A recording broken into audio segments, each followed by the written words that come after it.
আমি কিছুদিন আগে একজন আমার ক্লায়েন্টের কাছে গিয়েছিলাম। তাকে জিজ্ঞাসা করলাম যে আপনার কোনো এলআইসি পলিসি আছে? তিনি বললেন আমার অনেক টাকার পলিসি আছে, আমার আর কোনো এলআইসি লাগবে না। আমি তখন জানতে চাইলাম যে কিছু যদি মাইন্ড না করেন আমাকে দেখাবেন আপনার কত টাকার পলিসি আছে। তিনি একটা বন্ড বের করলেন এবং দেখালেন তাতে 5 লক্ষ টাকা সাম অ্যাসিওর্ডের একটা পলিসি আছে, অর্থাৎ অন অ্যান অ্যাভারেজ প্রায় 3,000 টাকা মান্থলি প্রিমিয়াম দেন। আমি তখন ওনাকে বললাম, আচ্ছা একটা এগ্রিমেন্ট করা যাক, আমি আপনাকে 5 লক্ষ টাকা আজকে দিয়ে দেবো, কিন্তু একটা শর্ত, আপনাকে আর কোনো কাজ করলে হবে না, অর্থাৎ আগামীকাল থেকে আপনি আর কাজে যাবেন না, এই 5 লক্ষ টাকা নিয়ে আপনি সারা জীবন কাটাবেন।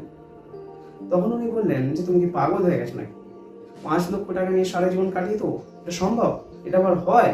কিছুদিন হয়তো চলবে, 1 বছর কি 2 বছর চলবে। তখন আমি একটাই প্রশ্ন করলাম, বা আপনাকেও একটাই প্রশ্ন করছি, যিনি হয়তো ভাবছেন যে আপনারও 5 লক্ষ টাকা আছে।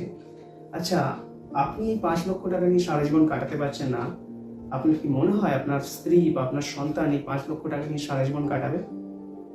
তাই পলিসি করার আগে অবশ্যই আপনার HLV বা হিউম্যান লাইফ ভ্যালু ক্যালকুলেশন করুন এবং আপনার নিড অ্যানালাইসিস করুন।